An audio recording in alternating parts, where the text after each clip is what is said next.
கிறிஸ்துவுக்குள் அன்பானவர்களே, உங்கள் யாவரையும் அன்போடு வாழ்த்துகிறோம். 2020 ஆண்டின் 7வது மாதத்தை காணச் செய்த இறைவனுக்கு நன்றி செலுத்தி ஆண்டவருடைய ஆசீர்வாதத்தை பெற்றுக்கொள்ளும் வண்ணமாக வந்திருக்கிறோம். இறைவன் நம்மை வழிநடத்துவாராக. ஜெபம் பண்ண கடவோம்.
மகிமை நிறைந்த எங்கள் அன்பின் தகப்பனே, கடந்து போன மாதம் முழுவதும் எங்களை கண்ணின் மணியைப் போல பாதுகாத்து எத்தனையோ பேருக்கு இல்லாத ஸ்லாக்கியங்களை கொடுத்து 7வது மாதத்தை காண செய்த கிருபைக்காக நன்றி. இந்த புதிய மாதம் ஆசீர்வாதமாக இருக்கத்தக்கதாக உம்முடைய பொற்பாதம் தேடி வந்திருக்கிறோம். நீர் எங்களை ஆளுகை செய்வீராக. விசேஷமாக பரிசுத்த திருப்பந்தியின் மூலமாக எங்களுடைய ஆத்மாவை பலப்படுத்திக் கொள்ளும் வண்ணம் உம்மை தேடி வந்திருக்கிறோம். யாவரும் இறை பிரசன்னத்தை உணர்ந்து எங்களுடைய ஆத்மாவை பலப்படுத்திக் கொள்ள துணை செய்வீராக. ஆராதனை முழுவதையும் பொறுப்படுத்து நீரே வழிநடத்தி தாரும். இயேசு கிறிஸ்துவின் மூலமாக ஜெபிக்கிறோம் அன்பு நிறைந்த பிதாவே.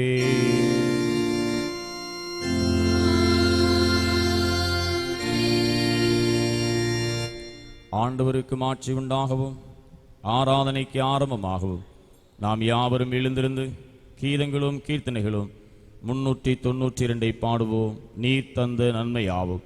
கீதங்களும் கீர்த்தனைகளும் 392.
இந்த வண்ணமாக பிரார்த்தனை செய்வோமாக. எல்லா இருதயங்களையும், எல்லா விருப்பங்களையும், எல்லா ரகசியங்களையும் அறிந்திருக்கிற சர்வ வல்லமுள்ள தேவனே, நாங்கள் தேவரிடத்தில் பரிபூரணமாய் அன்பு கூறவும், முது பரிசுத்த நாமத்தை உத்தமமாய் மகிமைப்படுத்தவும், முது பரிசுத்த ஆவியின் ஏவுதலால் எங்கள் இருதயத்தின் சிந்தனைகளை சுத்தம் பண்ணீரலே, எங்கள் கர்த்தராகிய கிறிஸ்துவின் மூலமாய் வேண்டிக் கொள்கிறோம்.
தேவன் திருவுளம் பற்றி சொல்லிய வார்த்தைகளாவன, உன் தேவனாகிய கர்த்தர் நானே, என்னேன்றி உனக்கு வேறு தேவர்கள் உண்டாயிருக்க வேண்டாம்.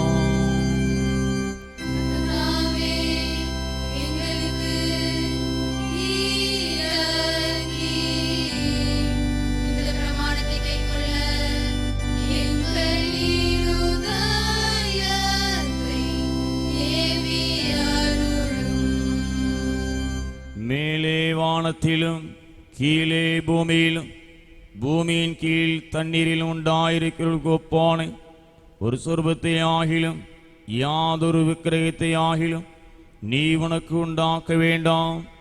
நீ அவைகளை நமஸ்கரிக்கவும் சேவிக்கவும் வேண்டாம்.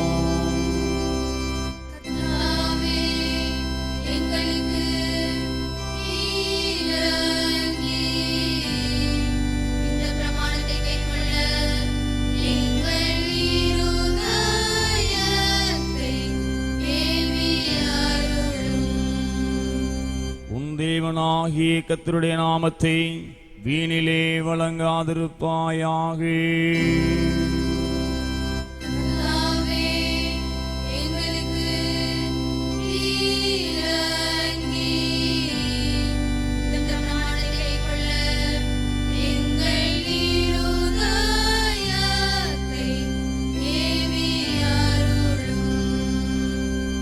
ஓய்வு நாளை பரிசுத்தமாய் ஆசரிக்க நினைப்பாயாக. 6 நாளும் நீ வேலை செய்து உன் கிரிகளை எல்லாம் நடப்பிப்பாயாக. 7ஆம் நாளோ உன் தேவனாகிய கர்த்தருடைய ஓய்வு நாள்.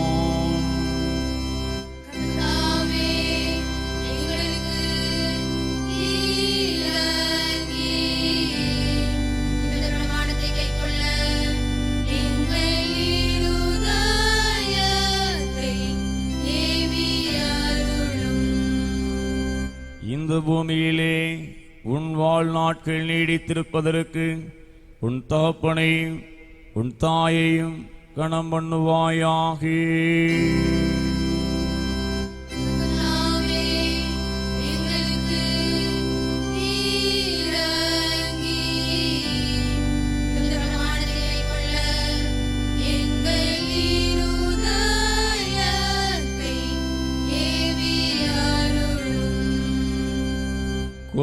செய்யாதிருப்பாயாக.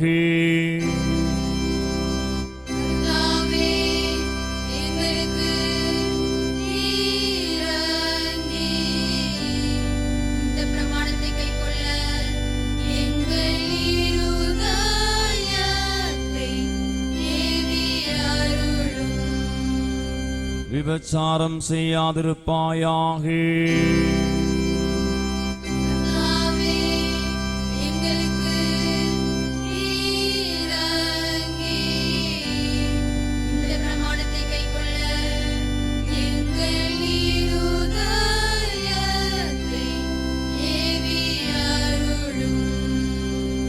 களவு செய்யாதிருப்பாயாக.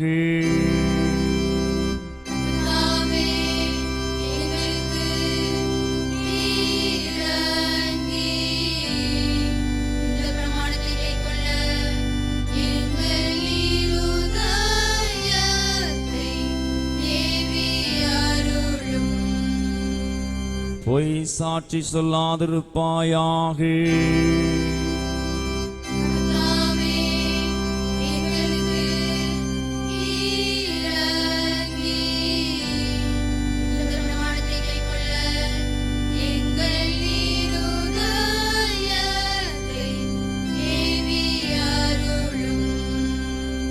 இச்சையாதிருப்பாயாக.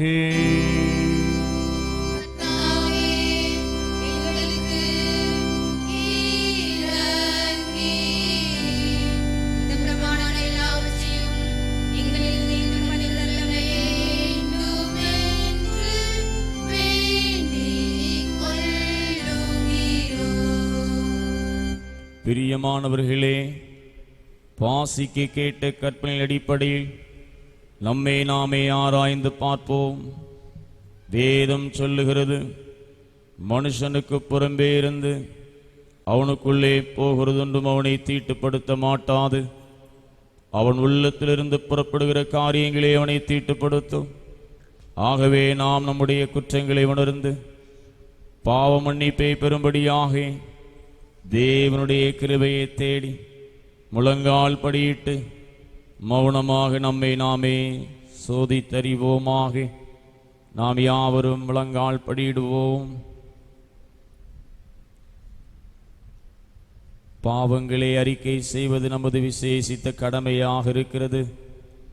அறிந்தோ அறியாமலோ பாவத்தை செய்திருந்தால் என்னை மன்னியும். புதிய மாதம் எனக்கு ஆசீர்வாதமாக இருக்கட்டும் ஆண்டவரே என்று சொல்லி அமைதியாக நம்மை நாமே நிதானிக்கிற பிள்ளைகளாக, ஆராய்கிற பிள்ளைகளாக, பாவத்தை அறிக்கை செய்கிற பிள்ளைகளாக இறைவனை நோக்கி பார்ப்போம்.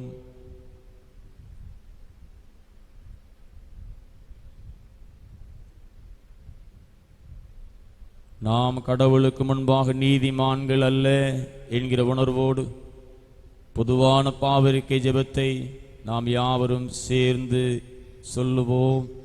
மனதுருக்கத்தின் ஆண்டவரே, உமக்கு விரோதமாகவும் சகோதர சகோதரிக்கு விரோதமாகவும் பாவம் செய்துள்ளோம் என்று அறிக்கையிடுகிறோம்.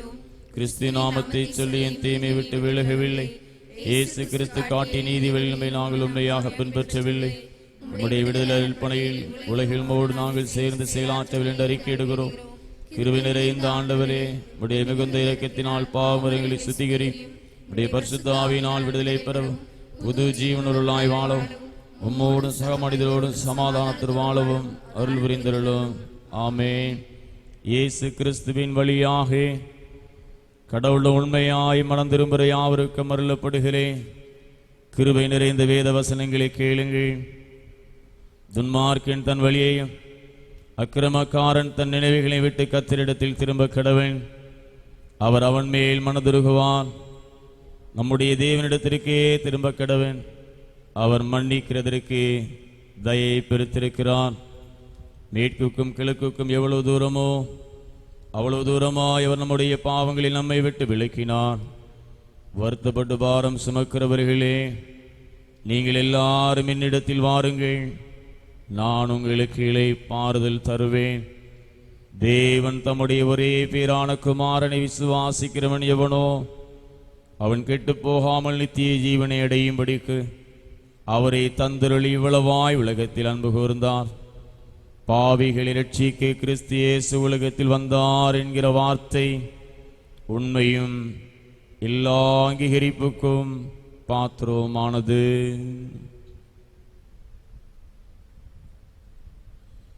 நம்முடைய பரமபிதாவாகிய சர்வ வல்லமுள்ள கடவுள் உத்தம மனஸ்தாபத்தோடும் உண்மையான விசுவாசத்தோடும் தம்மிடத்திற்கு மனம் திரும்பி தங்கள் சகோதர சகோதரிகளின் குற்றங்களை மன்னிக்கிற யாவருக்கும் பாவ மன்னிப்பருளச் செய்வோம் என்று மிகுந்த இரக்கமாய் வாக்குத்தத்தம் செய்திருக்கிறார்.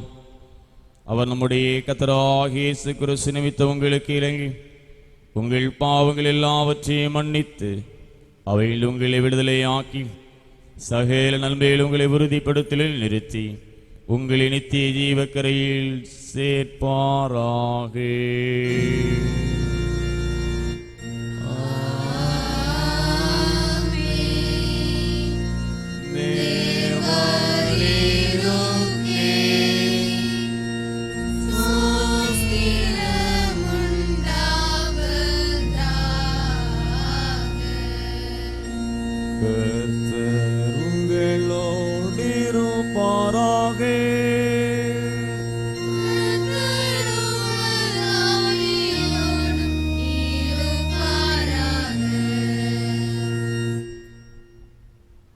ஆண்டவரை நோக்கி பார்ப்போம். மாதத்தின் முதல் நாளுக்கான சுருக்கு ஜெபம். அன்பின் பரலோக பிதாவே, உமக்கு ஸ்தோத்திரம் செலுத்துகிறோம். ஒவ்வொரு மாதங்களையும் நாட்களையும் எங்களுக்கு கிருபையாய் தருகின்றீர். உமக்கு நன்றி செலுத்துகிறோம். தாவீதினுடைய வாழ்க்கையிலே உம்முடைய கிருபையை அவனோடு இருக்க பண்ணி அவனை வழிநடத்தி ஆசீர்வதித்து பயங்கள், கலக்கங்கள், தீகில்கள் ஏற்படும் பொழுதெல்லாம் நான் உன்னுடனே இருக்கிறேன் என்று தேற்றி அரசராக உயர்த்தியது போல எங்களுடைய வாழ்க்கையில் இருக்கிறேன்.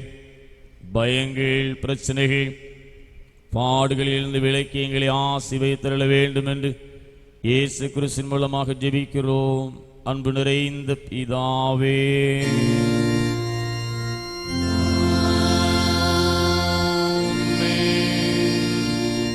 உட்காருவோம். வேத பகுதி வாசிக்க கேட்போம்.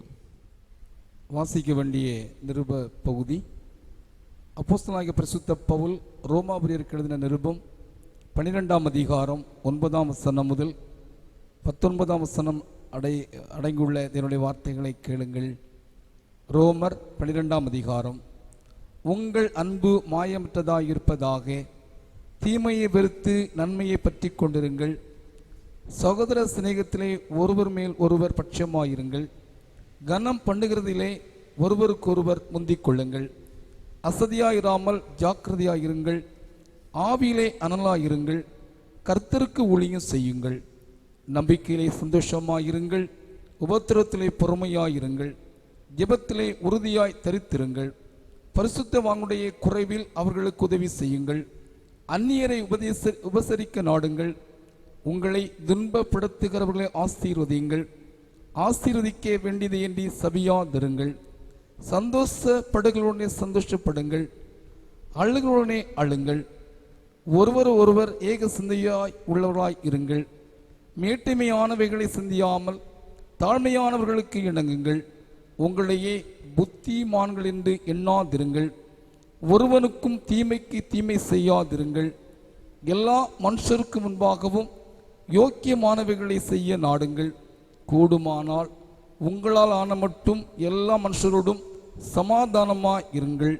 பிரியமானவர்களே, பழிவாங்குதல் எனக்குரியது, நானே பதில் செய்வேன் என்று கர்த்தர் சொல்கிறார் என்று எழுதியிருக்கிறபடியால் நீங்கள் பழி வாங்காமல் கோபாக்கனைக்கு இடம் கொடுங்கள். அன்றியும் உன் சத்துரு பசியாயிருந்தால் அவனுக்கு போஜனம் கொடு. அவன் தாகமாயிருந்தால் அவனுக்கு பானம் கொடு. நீ இப்படி செய்வதனால் அக்னி தழலை அவன் தலையின் மேல் குவிப்பாய். நீ தீமையினாலே வெல்லப்படாமல் தீமையை நன்மையினாலே வெல்லு என்பது இது ஆண்டவருடைய திருவார்த்தை.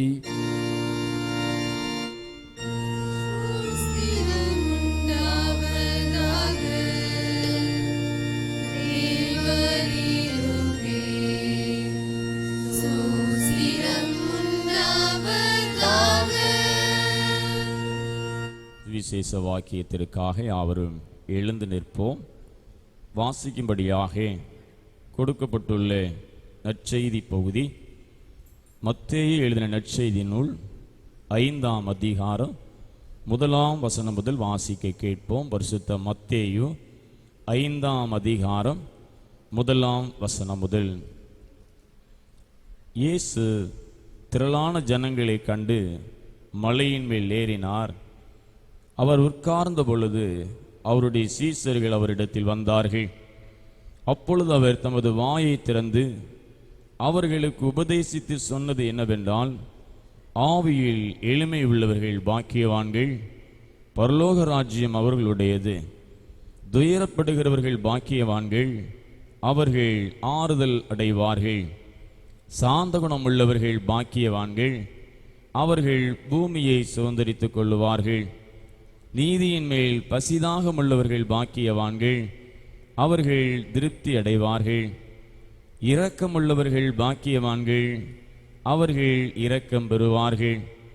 இருதயத்தில் சுத்தமுள்ளவர்கள் பாக்கியவான்கள், அவர்கள் தேவனை தரிசிப்பார்கள். சமாதானம் பண்ணுகிறவர்கள் பாக்கியவான்கள், அவர்கள் தேவனுடைய புத்திரர் எனப்படுவார்கள். நீதி நிமித்தம் துன்பப்படுகிறவர்கள் பாக்கியவான்கள், பரலோக ராஜ்யம் அவர்களுடையது. என் நிமித்தம் உங்களை நிந்தித்து துன்பப்படுத்தி பலவித தீமையான மொழிகளையும் உங்கள் பேரில் பொய்யாய் சொல்வார்களானால் பாக்கியவான்களாய் இருப்பீர்கள் என்பது இது கிறிஸ்துவின் நற்செய்தி.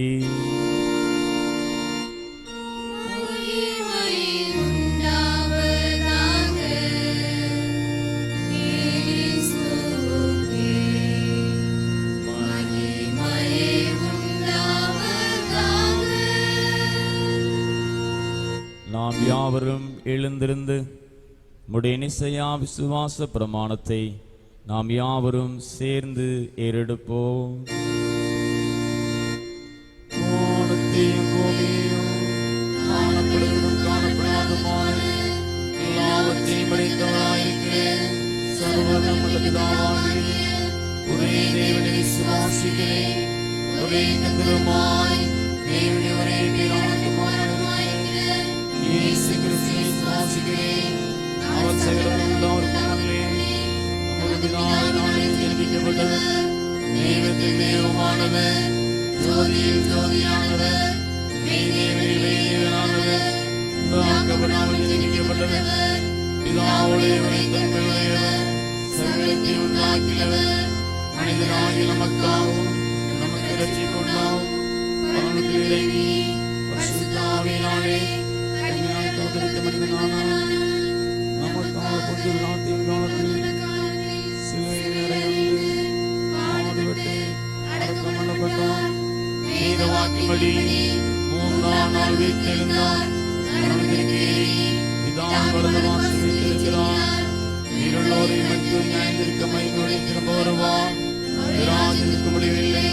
கர்த்தருமாய் ஜீவனை கொடுக்கிறவருமாய் பிதாவின் குமாரன் என்று புறப்படுவருமாய் பிதாவின் குமாரன் என்று தோன்றிக்கப்படுவருமாய் விசுவாசிக்கிறேன். ஒரே பரிசுத்த பொதுவான விசுவாசிக்கிறேன். பாவமன்னிப்பு நியமிக்கப்பட்டவர் ஞானஸ்நானத்தை அறிக்கையிடுகிறேன். மரித்தோர் உயிர்த்தெழுதலும் மரிக்குரிய ஜீவனும் உண்டானது கண்டிருக்கிறேன்.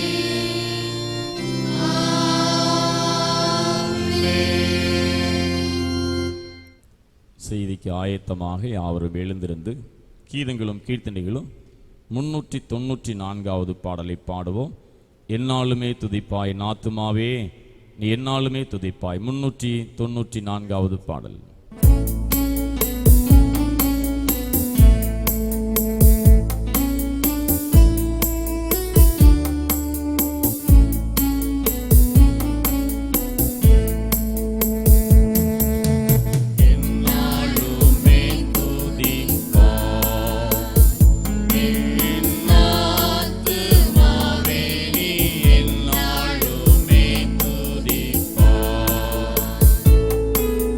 Thank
உட்காருவோம். கிறிஸ்துவுக்குள் அன்பானவர்களே, தர்மையான புதிய மாதத்தில் உங்களை அன்போடு நான் வாழ்த்துகிறேன். இறைவன் பெரிய காரியங்களை செய்து உங்களை ஆசீர்வதிப்பாராக. கடந்த 6 மாதங்களே ஆண்டவர் நமக்கு நல்ல ஒரு நிறைவாக எத்தனையோ ஆபத்து வேளையில் நம்மை பாதுகாத்து பலப்படுத்தி இந்த 7வது மாதத்தை காண செய்த கிருபைகளுக்காக ஆண்டவருக்கு நன்றி செலுத்த நாம் கடமைப்பட்டிருக்கிறோம். இந்த 7வது மாதத்திலும் கூட நல்ல ஒரு வாக்குத்தத்தத்தை இறைவன் நமக்கு கொடுக்கிறார். ஒவ்வொரு மாதமும் ஒவ்வொரு வாக்குத்தத்தத்தை கொடுத்து ஆண்டவர் நம்மை தேற்றி கொண்டிருக்கிறார். இந்த அருமையான மாதத்திலும் கூட ஆண்டவர் நமக்கு கொடுக்கிற நல்ல ஒரு வாக்குத்தத்தம் சங்கீத புத்தகம் 1ஆம் சங்கீதம் 3ஆம் வசனத்தை நான் வாசிக்கிறேன். அவன் நீர் கால்களின் ஓரமாய் நடப்பட்டு தன் காலத்தில் தன் கனியை தந்து இலை உதிராதிருக்கிற ஒரு மரத்தை போல் இருப்பான். அவன் செய்வதெல்லாம் வாக்கியம். இந்த மாதத்திலும் கூட இந்த அருமையான ஒரு வார்த்தையை ஆண்டவர் நமக்கு திட்டமும் தெளிவுமாக சொல்லுகிறார். அவன் நீர்க்கால்களின் ஓரமாய் நடப்பட்டு தன் காலத்தில் தன் கனியை தந்து இலை உதிராதிருக்கிற ஒரு மரத்தை போல் இருப்பான். ஒரு பெரிய ஆசீர்வாதம். இந்த ஆசீர்வாதத்தை நான் உங்களுக்கு கொடுக்க போகிறேன். நீங்கள் எல்லா நன்மைகளையும் பெற்றுக்கொள்ளுவீர்கள். எவ்வளவுதான் உங்களை சுற்றிலும் இருள் இருந்தாலும், பிரச்சனைகள் இருந்தாலும், வேதனைகள் இருந்தாலும், துன்பங்கள் இருந்தாலும், இந்த ஆசீர்வாதம் உங்களை வந்து சேரும். எப்போது? ஒரு கேள்வி. எப்போது இப்படிப்பட்டதான ஒரு பெரிய ஆசீர்வாதம் நம்மை வந்து சேரும் என்று ஒரு கேள்வியை கேட்கும் பொழுது முந்தின வசனம் சொல்லுகிறது, கர்த்தருடைய வேதத்தில் பிரியமாயிருந்து இரவும் பகலும் அவருடைய வேதத்தில் தியானமாக இருக்கிற மனுஷன் பாக்கியவான். இந்த நாட்களில் அநேகர் வேதத்தை மறந்து போனோம். அநேகர் வேத புத்தகத்தை திறந்து வாசிப்பதில்லை, அதை தியானம் செய்வதில்லை. இறைவன் சொல்லுகிறார், என் அன்பு பிள்ளையே, இந்த கொடிய கொள்ளை நோயின் காலத்திலே திகிலோடு சமாதானம் இல்லாமல் பதற்றத்தோடு வாழ்ந்து கொண்டிருக்கிற இந்த நேரத்திலே என்னுடைய வேதத்தை நேசியுங்கள். என்னுடைய வேதத்தை வாசித்து தியானம் பண்ணுங்கள்.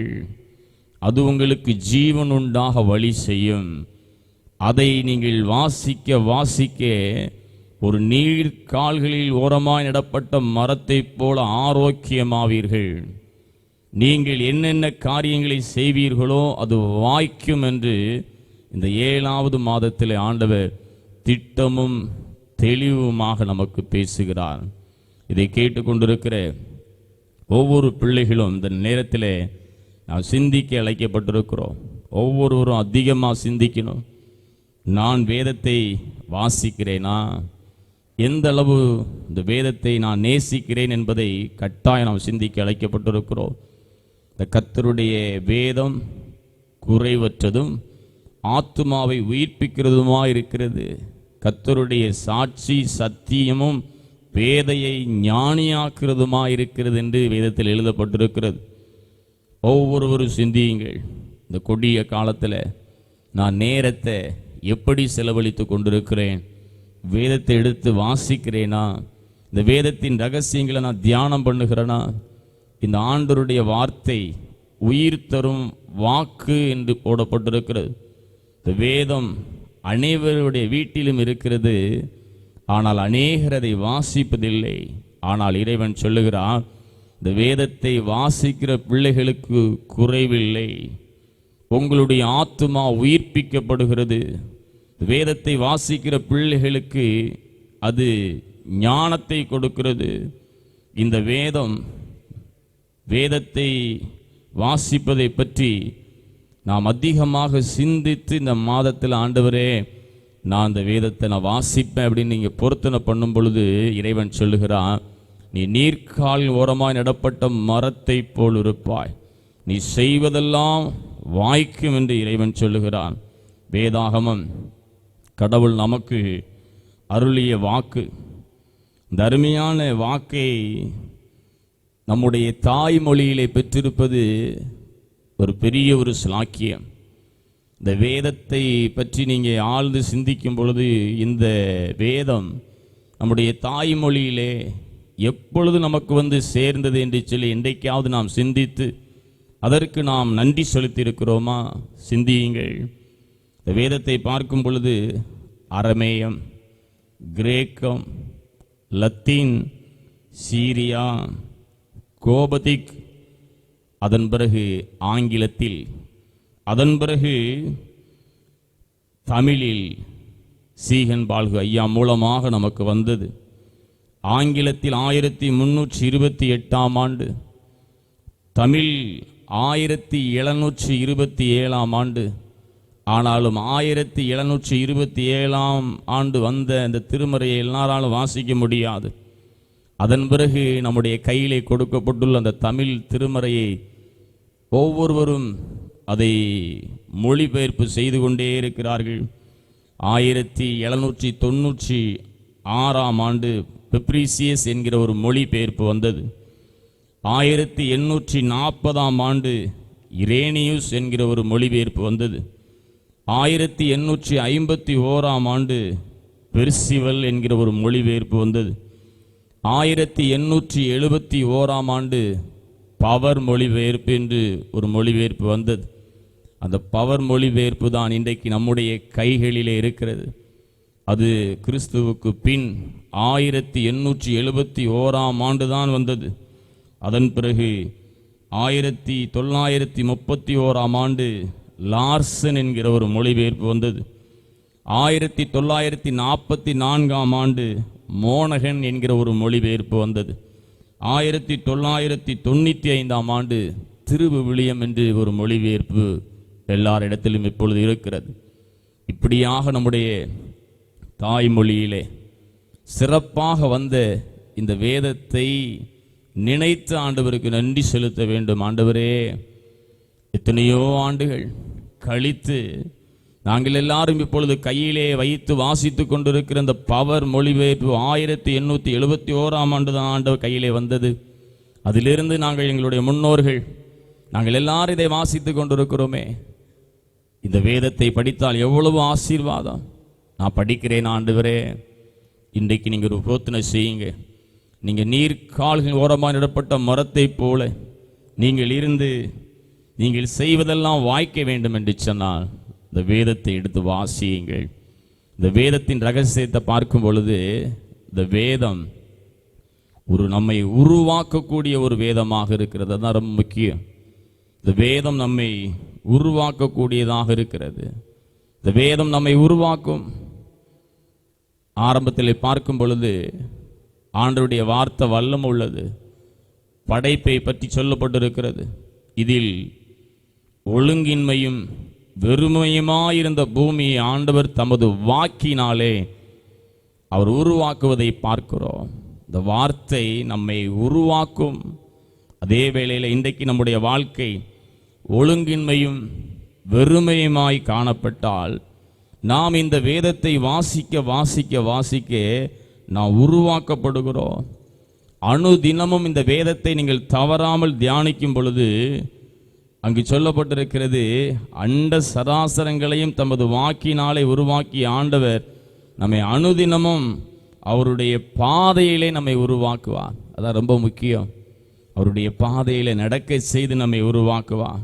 இன்று கிறிஸ்தவர்கள் பலரும் வளர்ச்சி இன்றி இருப்பது போதுமான அளவு கடவுளுடைய வார்த்தையை உட்கொள்ளாததினாலே என்பதை புரிந்து கொள்ள வேண்டும். இந்த ஆண்டவருடைய வார்த்தையை நம்ம அதிகமாக உட்கொண்டு அதையே சிந்தித்து கொண்டிருந்தால் ஆண்டவர் சொல்லுகிறார், நான் உன்னை உருவாக்குவேன்.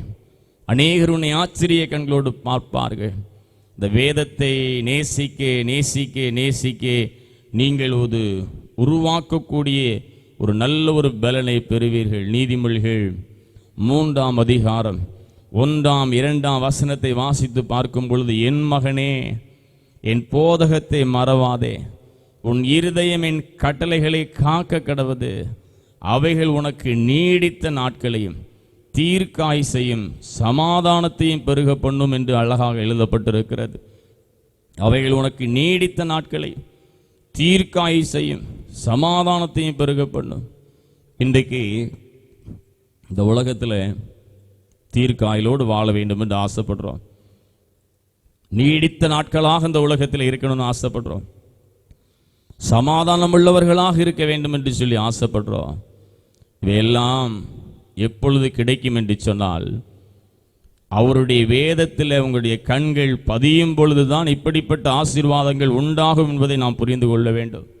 இன்றைக்கு எத்தனை பேர் இன்றைக்கு காலையில் வேதத்தை எடுத்து வாசித்தீர்கள்? எத்தனை பேர் இன்றைக்கு காலையில் வேதத்தை எடுத்து தியானம் செய்தீர்கள்? இறைவன் சொல்லுகிறார், என் வேதத்தை நீ வாசிக்கும் பொழுது அந்த வார்த்தை உன்னை உருவாக்கும். நீ வாழ்நாளெல்லாம் எருசலேமின் வாழ்வை காணக்கூடிய ஒரு புது பலன் உனக்கு உண்டாகும். நீடித்த நாட்களால் உன்னை திருப்தி ஆக்குவேன். சமாதானத்தை நான் உனக்கு கொடுப்பேன். இன்னைக்கு அநேகருக்கு சமாதானம் இல்லை, அநேகருக்கு சந்தோஷம் இல்லை. இறைவன் சொல்லுகிறார், இந்த வார்த்தையை நீ வாசிக்க வாசிக்க நீ எவ்வளவு துன்பத்தின் ஊடே நடந்தாலும் நான் உன்னை உயிர்ப்பிப்பேன், நான் உன்னை உருவாக்குவேன் என்று இறைவன் தர்மையான வேளையிலே நம்மை பார்த்து சொல்லுகிறார். இந்த 7வது மாதத்திற்குள்ளாக அடியெடுத்து வைத்த நம்மை பார்த்து இறைவன் சொல்லுகிறார், அன்பு பிள்ளையே, இந்த வேதத்தின் மீது நீ இரவும் பகலும் தியானமாக இரு. நான் உன்னை உருவாக்குவேன். நான் உனக்கு நீடித்த நாட்களை கொடுப்பேன். உனக்கு நல்ல தீர்க்காயுசை தருவேன். நல்ல ஒரு சமாதானத்தை தருவேன். எனவே இந்த வேதத்தை வாசித்தால் நாம் உருவாக்கப்படுவோம். அநேகர் உங்களை ஆச்சரிய கண்களோடு பார்க்கக்கூடிய அளவுக்கு ஆண்டவர் உங்களை உயர்த்தி ஆசீர்வதிப்பார். எனவே வேதத்தை அதிகமாக நீங்கள் நேசியுங்கள். இரண்டாவதாக, இந்த வேதம் நம்மை உயிர்ப்பிக்கக்கூடியதாக இருக்கிறது. இந்த வேதத்தை நீங்கள் வாசிக்கிற பிள்ளைகளுக்கு நல்ல ஒரு உயிர்ப்பிக்கக்கூடிய ஒரு பலன் உண்டாகும். இரண்டாவதாக, இந்த வேதத்தை நான் வாசித்து தியானிக்கும் பொழுது அது நம்மை உயிர்ப்பிக்கக்கூடிய ஒன்றாக இருக்கிறது. உயிர்ப்பிப்பு என்று சொல்லும் பொழுது நீங்கள் நல்ல ஒரு ஆரோக்கியத்தோடு பலத்தோடு இருக்கக்கூடிய ஒரு நல்ல ஒரு ஆசீர்வாதத்தை இறைவன் நமக்கு தருகிறார். அதுதான் முக்கியமான காரியம். இந்த வேதத்தை நேசிக்கிற பிள்ளைகள் உயிர்ப்பிக்கப்படுவார்கள், ஒரு புது பலன் அடைவார்கள். யோவான் 6:63 வாசிக்கும் பொழுது, நான் உங்களுக்கு சொல்லுகிற வசனம் ஆவியும் ஜீவனுமாயிருக்கிறது, ஆவியும் ஜீவனுமாயிருக்கிறது. இந்த நாட்களிலும் கூட இந்த வேதத்தை நாம் அதிகமாக வாசிக்க தியானிக்க நாம் கடமைப்பட்டிருக்கிறோம். இஸ்ரவேல் ஜனங்கள் கானான் நாட்டை நோக்கி சென்ற பயணத்திலே பசியால் உயிர் போகும் நேரத்திலே கடவுள் அவர்களுக்கு தினந்தோறும் மன்னா என்று சொல்லக்கூடிய ஒரு உணவை கொடுத்தார். இந்த மன்னாவை அப்படியே நாம் சாப்பிட முடியாது. அவர்கள் இந்த மன்னாவை பொறுக்கி அவர்கள் அதை இடித்து அதை மாவாக்கி வேக வைத்து அதை ஒரு ஆப்பத்தை போல சுட்டுத்தான் அவர்கள் சாப்பிட வேண்டும் என்று சொல்லி இருக்கிறது. என்னாகமம் 11:7-8 அந்த மன்னாவை அப்படியே எடுத்து அவங்க சாப்பிட முடியாது, அதற்கு நேரம் பிடிக்கும். அதே போல இந்த மன்னா என்பது ஒரு திருவசனத்திற்கு கூட ஒரு அடையாளமாக இருக்கிறது. யாத்திராகமம் 16:14-36 வரைக்கும் வாசிக்கும் பொழுது ஒரு திருவசனத்திற்கு கூட ஒரு அடையாளமாக இருக்கிறது. நீங்கள் நிதானமாய் அதை வாசித்து நீங்கள் தியானம் செய்ய வேண்டும். அதை நிதானமாய் நீங்கள் வாசித்து தியானம் செய்ய அது நம்மை உயிர்ப்பிக்கும்.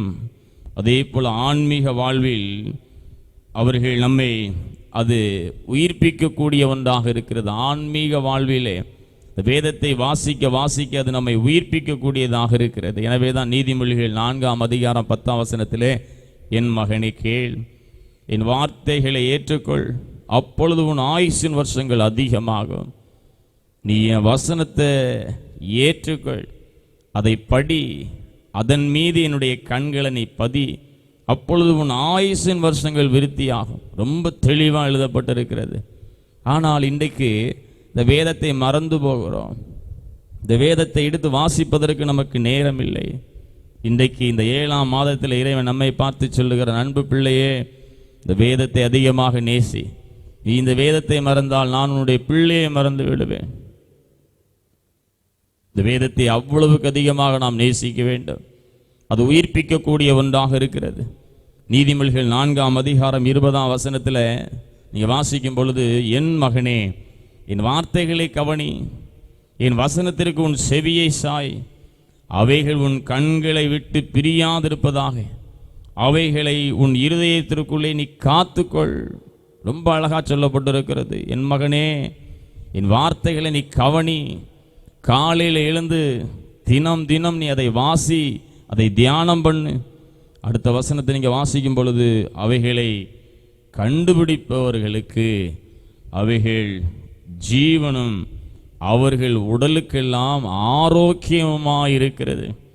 இன்றைக்கு ஆரோக்கியத்திற்காக எங்கெங்கெல்லாமோ நம்ம ஓடுறோம், ஜீவனுக்காக எங்கெங்கெல்லாமோ ஓடுறோம். ஆனால் இறைவன் சொல்லுகிறார், என் அன்பு மகனே என் வார்த்தைகளை கவனி, அதில் தான் ஜீவனும் ஆரோக்கியமும் இருக்கிறது.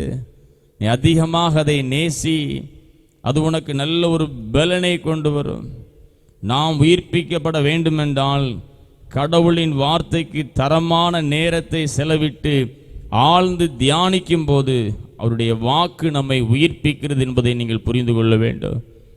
எனவே இரண்டாவதாக, இந்த வேதம் ஆண்டவருடைய வார்த்தை நம்மை உயிர்ப்பிக்கக்கூடியதாக இருக்கிறது என்பதை மனதிலே வைத்து அதிகமாக ஆண்டவரை நோக்கி பார்த்து இந்த வேதத்தை வாசிக்க வேண்டும். மூன்றாவதாக அழகாக சொல்லப்பட்டிருக்கிறது, இந்த வேதத்தை நீங்கள் வாசித்து நீங்கள் தியானம் பண்ணும் பொழுது அது உதவி செய்யும் வார்த்தையாக வந்து அமைகிறது. உதவி செய்யும் வாக்கு, அது நமக்கு உதவி செய்யக்கூடியதாக இருக்கும். இன்றைக்கு அநேகருடைய உதவியை நம்ம தேடி செல்லுகிறோம். ஆனால் நீங்கள் நம்ம வேதத்தை எடுத்து வாசித்து அமைதியாக இருந்து நீங்கள் தியானம் பண்ண ஆரம்பிச்சிட்டா இறைவன்கிட்ட உங்களுக்கு அநேக உதவிகள் வரும். எபிரேயர் 4ஆம் அதிகாரம் 12ஆம் வசனத்தை நம்ம வாசிக்கும் பொழுது, எபிரேயர் 4:12 கடவுளின் வார்த்தை ஜீவனும் வல்லமையும் உள்ளது. அது ஜீவன் நிறைந்தது, அது வல்லமை உள்ளது. ஆண்டவருடைய வார்த்தையிலிருந்து கிடைக்கும் ஆன்மீக வல்லமை இல்லை என்றால் சிந்திக்கும் திறனும் உடல் பலமும் அதிக காலம் தாக்கு பிடிக்காது. அதை நம்ம எல்லாரும் புரிந்து கொள்ள வேண்டும். ஆண்டவருடைய வாயிலிருந்து கிடைக்கும், ஆண்டவருடைய வார்த்தையிலிருந்து கிடைக்கும் ஆன்மீக வல்லமை இல்லை என்றால் சிந்திக்கும் திறனும் உடல் பலமும் அதிக காலம் நமக்கு தாக்கு பிடிக்காது. எனவே தான் தாவீது சொல்றாரு, சங்கீதம் 119:28, உமது வசனத்தின்படி என்னை பலப்படுத்தும். வேறு எந்த பலனும் என்னை பலப்படுத்த முடியாது, உம்முடைய வசனத்தின்படியே என்னை பலப்படுத்தும். தாவீது அழகா சொல்றாரு. இன்று நம்முடைய உள்ள ஆரோக்கியத்திற்கு மட்டுமல்ல, உடல் ஆரோக்கியத்திற்கும் ஆண்டவருடைய வாக்கு உதவி செய்கிறது. ஆத்துமாவுக்கு தான் பலன் என்று சொல்லி இல்லை, ஆத்துமாவுக்கும் பலன், நம்முடைய உடலுக்கெல்லாம் ஆரோக்கியமாக இருக்கிறது. எனவே தான் அது உதவி செய்யக்கூடிய ஒரு வார்த்தையாக இருக்கிறது. சங்கீதம் 107:20ஆம் வசனத்தை வாசிக்கும் பொழுது, கடவுள் தமது வசனத்தை அனுப்பி இஸ்ரவேலரை சுகமாக்கினார். அந்த வசனத்திற்கு அப்படிப்பட்ட ஒரு வல்லமை, அது நமக்கு உதவி செய்யக்கூடிய ஒன்றாக இருக்கிறது. மத்தேயு 8ஆம் அதிகாரம் 16ஆம் வசனத்தை வாசிக்கும் பொழுது, மத்தேயு 8:16 இயேசு அந்த அசுத்தாவிகளை தமது வார்த்தையினால் துரத்தி எல்லா நோய்களையும் குணமாக்கினார். அது நமக்கு உதவி செய்யக்கூடிய ஒரு வார்த்தையாக இருக்கிறது. இந்த வார்த்தையை நம்ம நல்லா படித்து மனனம் செய்து ஜெப வேளையில் இந்த வார்த்தையை சொல்லி நீங்கள் ஜெபிக்கும் பொழுது அநேக உதவிகள் பரத்திலிருந்து வரும். எனவே தான் இந்த வேதத்தை நேசிக்கிற பிள்ளைகளுக்கு மிகுந்த சமாதானம் உண்டு, அவர்களுக்கு இடரல் என்பதே கிடையாது. எத்தனை நீங்கள் பைபிளை திறக்காமல் எத்தனை வார்த்தையை நீங்கள் மனப்பாடமாக சொல்ல முடியும்? இன்றைக்கி நீங்கள் சிந்தித்து பாருங்கள். அப்படி மனப்பாடமாக நீங்கள் அதை படித்து ஜெப வேளையில் நீங்கள் இந்த வார்த்தையை சொல்லி சொல்லி ஜெபிக்கும் பொழுது பிசாசு நடுங்குவான். பரத்திலிருந்து உங்களுக்கு அநேக உதவிகள் வரும் என்பதை நாம் புரிந்து கொள்ள வேண்டும். நீதிமொழிகள் 4:20-22 வாசிக்கும் பொழுது, வேத வசனங்களை தவறாமல் தியானிப்பவர்கள் உள்ளத்தில் மட்டுமல்ல உடலிலும் ஆரோக்கியம் நிறைந்தவர்களாக இருப்பார்கள். உள்ளத்தில் மட்டுமல்ல, உடலிலும் நல்ல ஒரு ஆரோக்கியம். இந்த நாட்களில் இந்த வார்த்தை உதவி செய்யும் நல்ல ஒரு வார்த்தையாகவும் இருக்கிறது என்பதை நாம் புரிந்து ஆண்டவருக்கு நன்றி செலுத்த வேண்டும். சங்கீதம் 119 105 சொல்லுகிறது, உம்முடைய வசனம் என் கால்களுக்கு தீபமும் என் பாதைக்கு வெளிச்சமுமாயிருக்கிறது. நீங்கள் நல்லா வேதத்தை வாசித்து தியானம் பண்ணுனா அது உதவி செய்யும். எப்படி நடக்கக்கூடிய பாதையில் வெளிச்சமாக இருக்கும், நல்ல ஒரு சமாதானத்தின் பாதையில் நடத்தக்கூடிய ஒரு பலன் உண்டாகும். எனவே தான் உம்முடைய வசனம் என் கால்களுக்கு தீபமும் என் பாதைக்கு வெளிச்சமுமாயிருக்கிறது. சங்கீதம் 119 45ஆம் வசனத்தை நீங்கள் வாசித்து பார்த்தீங்கன்னா, சங்கீதம் 119 45ஆம் வசனம், நாம் உம்முடைய கட்டளைகளை ஆராய்கிறபடியால் விசாலத்திலே நடப்பேன். நான் உம்முடைய கட்டளைகளை ஆராய்கிறபடியால் விசாலத்திலே நடப்பேன். இந்த வேதத்தை நான் வாசிக்கிறபடியால் நெருக்கத்தில் அல்ல, விசாலத்திலே நடப்பேன். எவ்வளோ ஒரு அருமையான ஒரு வார்த்தை. சங்கீதம் 119:72 வாசிக்கும் பொழுது சங்கீதக்காரன் சொல்லுகிறார், அநேகமாயிரம் பொன் வெள்ளியை பார்க்கிலும் நீர் விளம்பின வேதமே நலம் என்று சொல்லி அழகாக போடப்பட்டிருக்கிறது. இதற்கும் இந்த வார்த்தை ஈடாகாது. இது வல்லமை பொருந்திய ஒரு பெரிய ஒரு வார்த்தையாக இருக்கிறது. எனவே தான் இறைவன் இந்த வாரத்தில் நமக்கு சொல்லக்கூடிய ஒரு வார்த்தை, என் அன்பு பிள்ளையே, நீ நீர்க்கால்களின் ஓரமாக நடப்பட்டு தன் காலத்தில் தன் கனியை தந்து இலையுதிராதிருக்கிற ஒரு மரத்தை போல் இருப்பாய். நீ எதெல்லாம் செய்கிறியோ அதெல்லாம் உனக்கு வாய்க்கும் என்கிற ஒரு நல்ல ஒரு வார்த்தையை கொடுத்து, என் வேதத்தை நேசி, என் வேதத்தை வாசி. நீ அப்படி ஒவ்வொரு நாளும் என் வேதத்தை வாசித்து நீ தியானம் பண்ணினால் அந்த வார்த்தை உன்னை உருவாக்கும், அந்த வார்த்தை உன்னை உயிர்ப்பிக்கும், அந்த வார்த்தை உனக்கு உதவி செய்யும். 3 ஆசீர்வாதங்கள். அதிகாலையில் எழுந்து இந்த வேதத்தை வாசித்து நீங்கள் தியானம் பண்ணுவீர்கள் என்று சொன்னால், ஒரு நீர்க்காலின் ஓரமாக நடப்பட்ட மரத்தை போல, அதன் காலத்திலே கனி கொடுக்கிற ஒரு மரத்தை போல, நீங்கள் என்ன காரியத்தை செய்தாலும் அதில் நான் உனக்கு வெற்றியை கொடுப்பேன். அதுதான் வாக்குத்தத்தம். இந்த வேதத்தை நேசிக்கும் பொழுதுதான் அந்த ஆசீர்வாதம், அந்த வாக்குத்தத்தம் உங்களுடைய வாழ்க்கையிலே உண்டாகும். எனவே நீங்கள் இந்த வேதத்தை வாசித்து தியானம் பண்ண நீங்கள் உருவாக்கப்படுவீர்கள், நீங்கள் உயிர்ப்பிக்கப்படுவீர்கள். பொல்லாத வியாதி பலவீனங்களிலிருந்து உயிர்ப்பிக்கப்படுவீர்கள். அநேக உதவிகள் பரத்திலிருந்து வரும். இப்படிப்பட்டதான மகத்துவமுள்ள வேதத்தை தமது அலமாரில் அப்படியே வைத்து விடாதபடி எப்பொழுதும் அதை எடுத்து வாசித்து தியானிக்கக்கூடிய ஒரு பலனை பெறும் பொழுது இறைவன் நம்மை ஆசீர்வதிப்பார். இந்த 7வது மாதத்திலும் ஆண்டவர் நம்மோடு பேசின வார்த்தை, என் வேதத்தை அதிகமாக நீங்கள் வாசியுங்கள், நீங்கள் தியானம் பண்ணுங்கள். அப்பொழுது இந்த கொள்ளை நோய்களுக்கெல்லாம் உங்களை விலக்கி பாதுகாத்து ஒரு நீர்க்கால்களின் ஓரமாக நடப்பட்ட ஒரு மரத்தை போல, அந்தந்த காலத்திலே கனி கொடுக்க கூடிய நல்ல மரத்தை போல, நீ என்ன காரியத்தை செய்தாலும் அது வாய்க்கக்கூடிய ஒரு காரியமாக நான் உன்னோடு இருந்து நான் செயலாற்றுவேன். நீ செய்ய வேண்டிய ஒரு காரியம், அதிகாலையில் எழுந்து என் வேதத்தை எடுத்து தியானம் செய். இந்த மாதம் உங்களுக்கு ஆசீர்வாதமாக இருக்கும் என்கிற நல்ல ஒரு வார்த்தை ஆண்டு நம்மோடு பேசியிருக்கிறார். இறைவன் நம்மை ஆசீர்வதிப்பாராக. ஆமென். ஜெபம் பண்ண கடவோம். பரிசுத்த பிதாவே, உமது கிருபாசன தண்டையில் பிரவேசிப்பதற்கு புதிதும் ஜீவனமான மார்க்கத்தை உமது அருமையான குமார இரத்தத்தினால் எங்களுக்கு உண்டு பண்ணினீரே. நாங்கள் அபாத்திரராயினும் அவர் மூலமாக உம்மண்டை வருகிறோம். எங்களை உமக்கென்று ஒப்பு கொடுக்கிறோம். உடைய நாம மகிமைக்காக அங்கீகரித்து போய்க்கும்படியாக தாழ்மையோடு வேண்டிக் கொள்கிறோம். தர்மியான வேளையிலும் கூட நீர் எங்களை ஏற்றுக்கொண்டு ஏராளமான நன்மைகளை கொடுத்தருளும். இயேசு கிறிஸ்துவின் மூலமாக ஜெபிக்கிறோம் அன்பு நிறைந்த பிதாவே.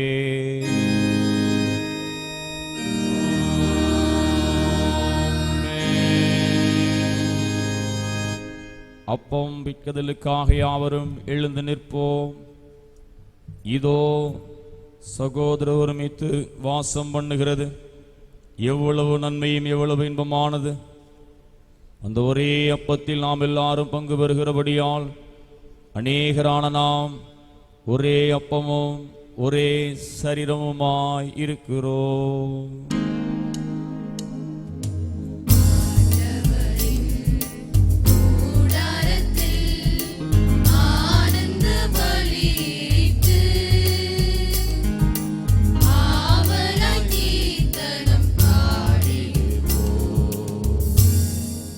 ஒருவருக்கொருவர் சமாதானத்தை பகிர்ந்து கொள்வோம்.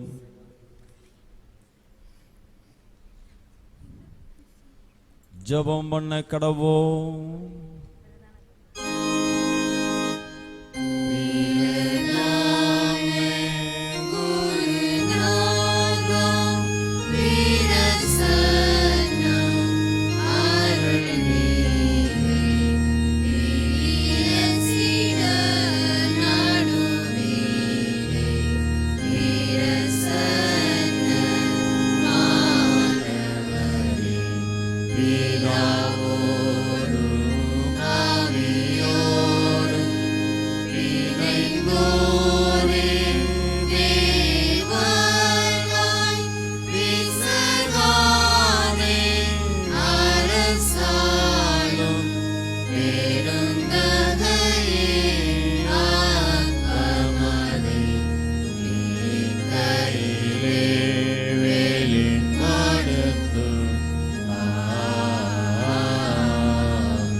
கர்த்தாவே, பரிசுத்த பிதாவே, சர்வ வல்லமுள்ள நித்திய தேவனே, நாங்கள் இக்காலத்திலே விடத்திலும் உமக்கு தோத்திரம் செலுத்துகிறது தகுதி நீதி விசேஷித்த கடமையுமாயிருக்கிறது. உமது குமாரனும் எங்கள் ஆண்டவருமாகிய இயேசு கிறிஸ்துவின் மூலமாக நிவானங்களையும் பூமியையும் அவையில் எல்லாவற்றையும் சிருஷ்டித்து மனுக்குலத்தை மது சாயலாக உண்டாக்கினீர். நாங்கள் பாவத்தில் விழுந்தபோது புது சிருஷ்டியின் முதல் பலனாக நீர் எங்களை மீட்டு கொண்டீர்.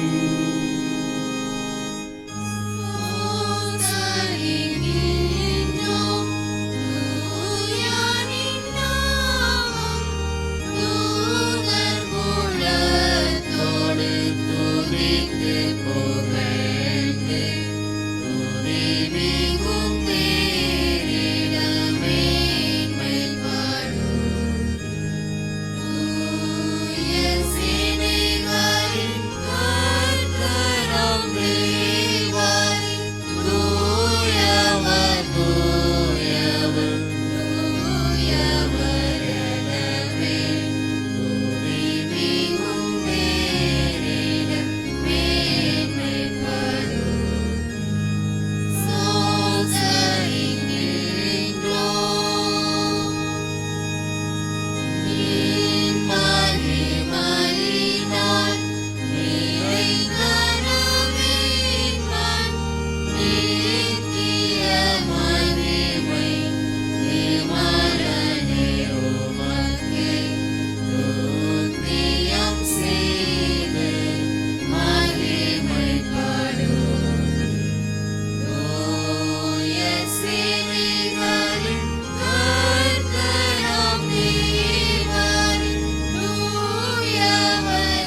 பிதாவே, நீர் பரிசுத்தர், நீர் தோத்தரிக்கப்பட்டவர், தேவரில் மனிதில் உருக்கமாய் அன்பு கூர்ந்து முதுவரே பேரான குமாரனாக இயேசு கிறிஸ்து எங்கள் தன்மையை தரித்துக் கொள்ளவும், சிலுவையில் மரித்து எங்களை மீட்டுக் கொள்ளவும் அவரை தந்தருளினீரே.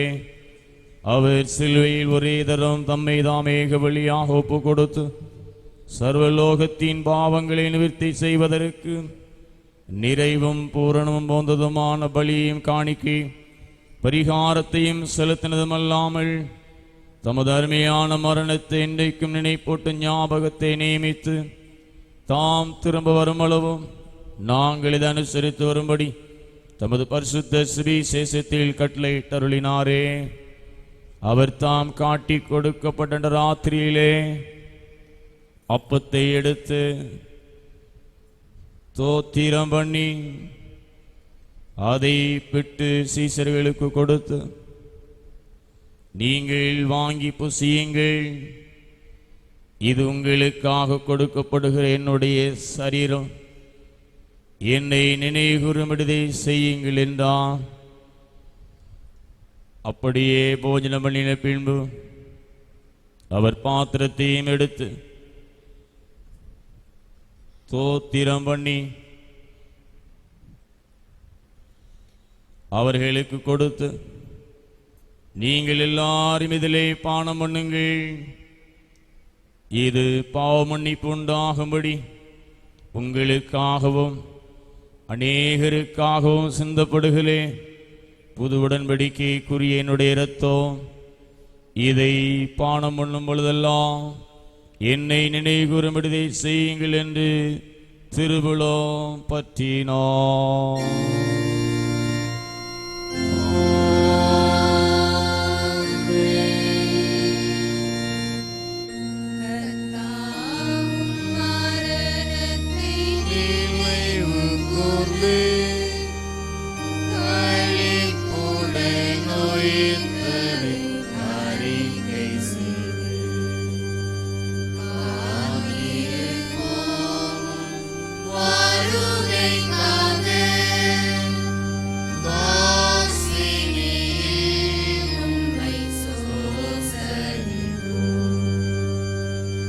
ஆதலால் பிதாவே, உமது குமாரனாகிய எங்கள் ஆண்டவரின் அருமையான பாடுகளையும் மரணத்தையும் மகிமையான உயிர் தெழுதலையும் பரம்பேறு நினைவு கூர்ந்து முதடியார்களாகிய நாங்கள் அவருடைய கட்டளையின்படியே அவர் வருகையை நோக்கினவர்களாக இதை செய்கிறோம். அவரில் எங்களுக்காக நிறைவேற்றின பூரண மீட்புக்காக உமக்கு நன்றி செலுத்துகிறோம்.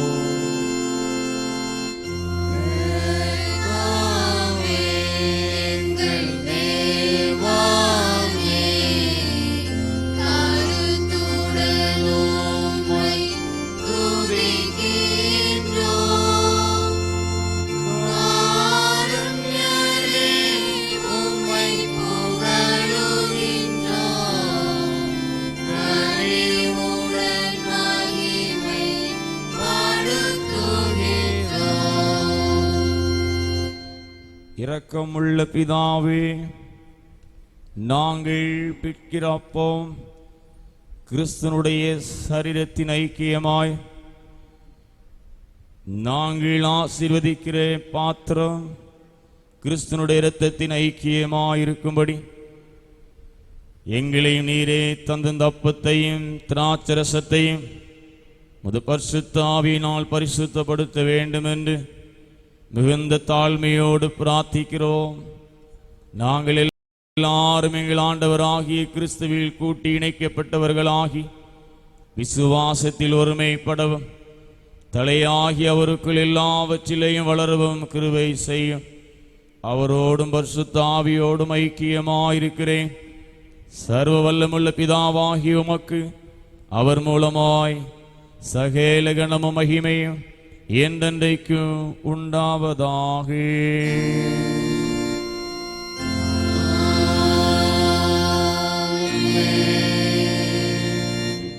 நமது இரட்சகராகிய கிறிஸ்து கற்பித்ததை நாம் யாவரும் பாடல் மூலமாக வானகம் வாழ்ந்திடும் எங்கள் தந்தாய் என்று நாம் எல்லாரும் சேர்ந்து கிறிஸ்து கற்பித்த ஜெபத்தை யாவரும் சேர்ந்து பாடுவோம்.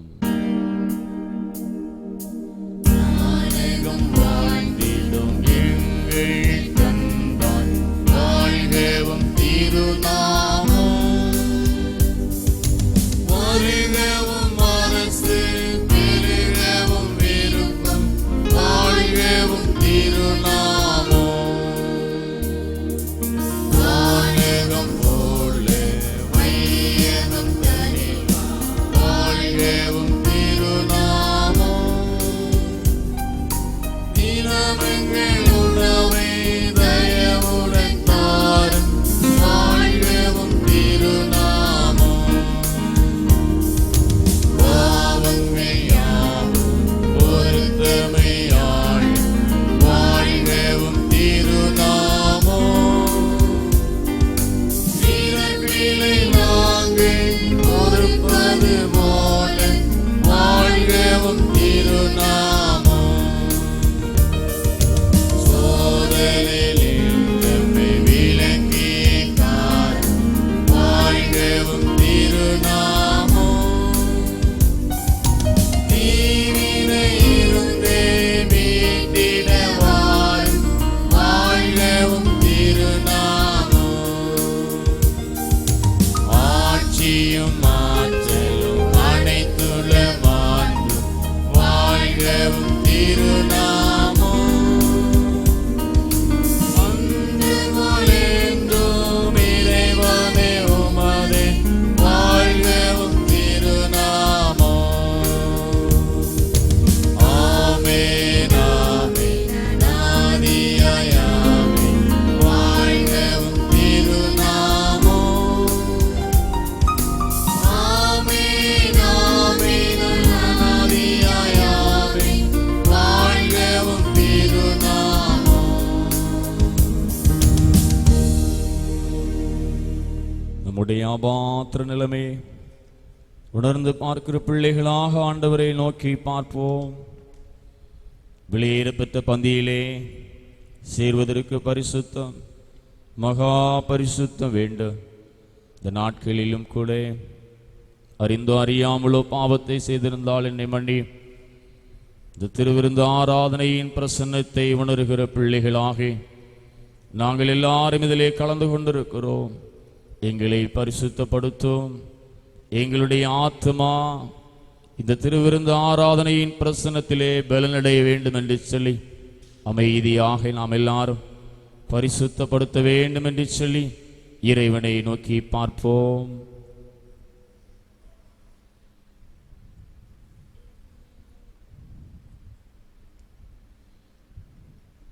யாவரும் அமைதியாக நம்மை நாமே நிதானித்து ஆராய்ந்து பார்க்கும்படியாக இறைவனை நோக்கி பார்ப்போம்.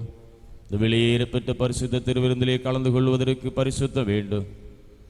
இந்த பரிசுத்த திருவிருந்து ஆராதனையின் பிரசன்னம் நம்முடைய உள்ளத்தை பரிசுத்தப்படுத்த வேண்டும் என்று சொல்லி நம்முடைய ஆத்மாவுக்கு நல்ல பலனை கொடுக்க வேண்டும் என்று சொல்லி அமைதியாக ஆண்டவரை நோக்கி பார்த்து நாம் எல்லாரும் என்னை பரிசுத்தப்படுத்தும் என்று சொல்லி இறைவனிடத்தில் கேட்போம்.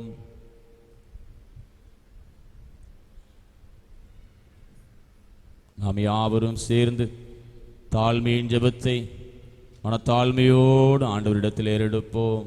இரக்கமுள்ள கர்த்தாவே, எங்கள் சுயநீதியை நம்பி நாங்கள் உம்முடைய பந்தியில் சேர துணியாமல் தேவனுடைய அளவற்ற இரக்கத்தை நம்பி சேர்கிறோம். உம்முடைய மேஜையின் கீழ் விழுந்து நிந்தைகளை பொறுக்கிக் கொள்ள நாங்கள் பாத்திரரல்ல. ஆனாலும் தேவரீர் எப்பொழுது இரக்க செய்கிற லட்சணமுடைய மாறாத ஆண்டவராயிருக்கிறீர். ஆகையால் கிருபையுள்ள கர்த்தாவே, உமது அருமையான குமாரனாகிய இயேசு கிறிஸ்துவின் நிலையாத சரீரத்தாலும் இரத்தத்தாலும் எங்கள் பாவமுள்ள சரீரமும் ஆத்மாவும் சுத்தமாகி எப்பொழுது நாங்கள் அவருக்குள்ளும் அவர்களுக்குள்ளும் வாசமாயிருப்பதற்கு ஏற்ற விதமாய் அவருடைய சரீரத்தை புசித்து அவருடைய இரத்தத்தை பானம் பண்ண எங்கள் கிருபை செய்தல்லும். ஆமென். நாம் பிற்கிறப்போம் கிறிஸ்துனுடைய சரீரத்தின் ஐக்கியமாய் இருக்கிறதல்லவா?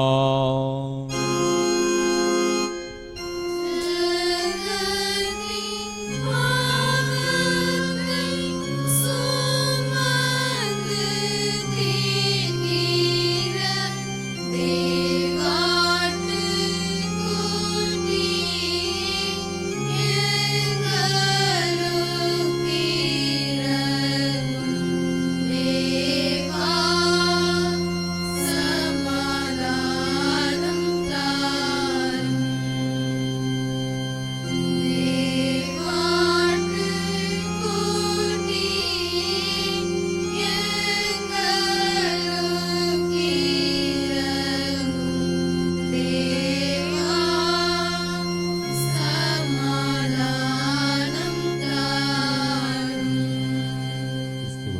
பிரியமானவர்களே, இந்த பரிசுத்தமான திருவிருந்த ஆராதனையின் பிரசன்னத்தை நாம் உணர்ந்து கொண்டிருக்கிறோம். இந்த வேளையிலும் சாந்த இயேசு சுவாமி என்கிற பாடலை பாடும் பொழுது வீடுகளில் இருக்கக்கூடிய பிள்ளைகள் நல்ல ஒரு இறை பிரசன்னத்தோடு, இறைவனே என்னுடைய ஆத்துமாவை பலப்படுத்தும் என்று சொல்லி அமைதியாக இந்த பாடலை பாடும் பொழுது கண்களை மூடி ஜெப சிந்தையோடு நாம் இறைவனை நோக்கி பார்ப்போம்.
ஜெபம் பண்ண கடவோம்.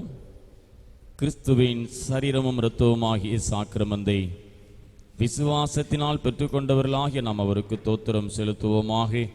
யாவரும் சேர்ந்து தோத்திர ஜெபத்தை ஏறெடுப்போம். சர்வ வல்லமுள்ள கடவுளே, பரமபிதாவே, முது நேசகுமாரன் ஆண்டவருமாக இயேசு கிறிஸ்துவுக்குள் எங்களை முது பிள்ளைகளாக ஏற்றுக்கொண்டு அவருடைய இளைமதியாத திருச்செவத்துவமாகிய ஞானாகாரத்தை திருப்தியாக்கியிருக்கிறேன்.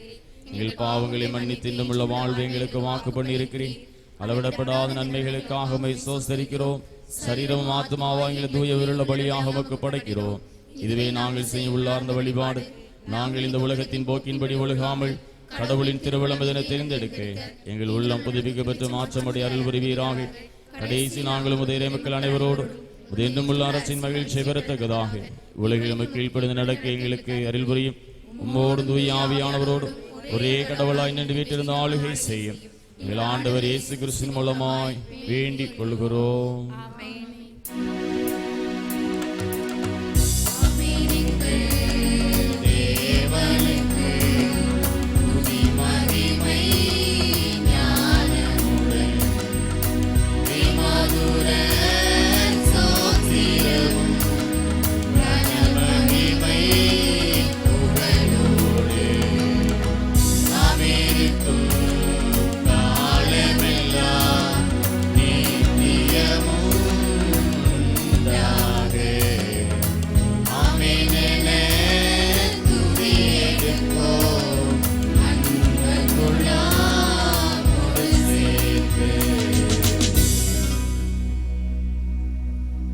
தகப்பனே, இந்த நல்ல வேளைக்காக நாங்கள் உம்மை துதிக்கிறோம். ஆண்டவரே, எத்தனையோ பேருக்கு இல்லாத நல்ல ஒரு ஸ்லாக்கியத்தை கொடுத்து இந்த புதிய மாதத்தை எங்களுக்கு தந்ததற்காக நன்றி செலுத்துகிறோம். இந்த புதிய மாதத்திலும் உமக்கு பிரியமாய் நடந்து கொள்ளை நோய்களுக்கெல்லாம் விலக்கி ரட்சித்து பாதுகாக்கக்கூடிய நல்ல ஒரு ஆசீர்வாதத்தை கொடுத்து எங்களை பலப்படுத்துவீராக. இந்த ஆராதனையிலே கலந்து கொண்ட ஒவ்வொருவரையும் ஆசீர்வதியும், நன்மையினால் நிரப்பும், கிருபையின் வரங்களை கொடுத்தருளும். ஆவியின் கனிகளால் ஒவ்வொருவரை நிரப்பி நீர் ஆசீர்வாதத்தை கட்டளையிடும்படியாக நான் ஜெபிக்கிறேன். இந்த புதிய மாதம் எங்கள் எல்லாருக்கும் ஆசீர்வாதமாக பாதுகாப்பு நிறைந்ததாக இருக்கட்டும். ஒவ்வொரு குடும்பத்தையும் வேலியடைத்து பாதுகாத்து கொள்ளும். ஒவ்வொரு வீட்டின் நிலை கால்களிலே உம்முடைய இரத்தம் பூசப்படட்டும். உம்முடைய இரத்தம் ஒவ்வொரு வீடுகளிலும் தெளிக்கப்படட்டும். ஒவ்வொரு வீடுகளை சுற்றிலும் வேலியடைத்து காத்து கொள்ளும். உம்மை நம்பி இருக்கிறோம் ஆண்டவரே. இந்த மாதத்திலே எல்லா விதமான நன்மைகளையும் பெற்று வாழ எங்களுக்கு துணை செய்யும். பொல்லாத கொள்ளை நோய்களை நீர் ஆண்டவரே விலக்கி எங்கள் எல்லாரையும் நீர் பாதுகாத்து கொள்ளும். இந்த மாதம் எங்களுக்கு ஆசீர்வாதமாய் இருக்கட்டும். இயேசு கிறிஸ்துவின் மூலமாக ஜெபிக்கிறோம் அன்பு நிறைந்த பிதாவே.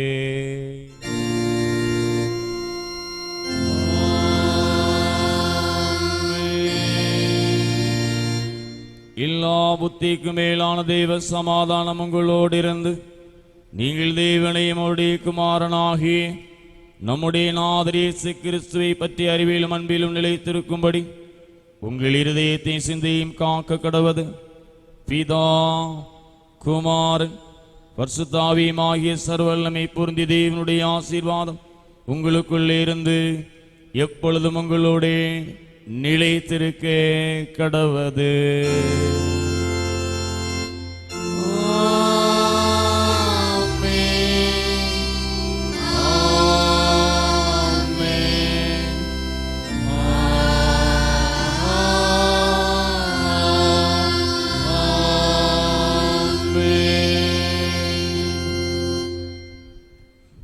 நிறைவு பாடலாக நாம் யாவரும் எழுந்திருந்து கீதங்களும் கீர்த்தனைகளும் 248வது பாடலை பாடுவோம். தூய பந்தி சேர்ந்த கைகள் 248வது பாடல்.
மகிமையுள்ள ஆண்டவரே, தாராதனை வேலைக்காக நன்றி. தாராதனையில் நம்முடைய மகிமையை கண்டோம் என்று உமக்கு நன்றி சொல்லுகிறோம். தொடர்ந்து எங்கள் யாவரையும் நேரே ஆசீர்வதித்து வழி நடத்தும். உம்மை நம்பி இருக்கிறோம், காத்துக்கொள்ளும். இயேசு கிறிஸ்துவின் மூலமாக ஜெபிக்கிறோம் அன்பு நிறைந்த பிதாவே, ஆமென். என் ஆத்துமாவே கர்த்தரை ஸ்தோத்திரி, முழு உள்ளமே பரிசுத்த நாமத்தை ஸ்தோத்திரி. என் ஆத்துமாவே கர்த்தரை ஸ்தோத்திரி, கர்த்தர் செய்த சகல மறவாதே. ஆமென். God bless you.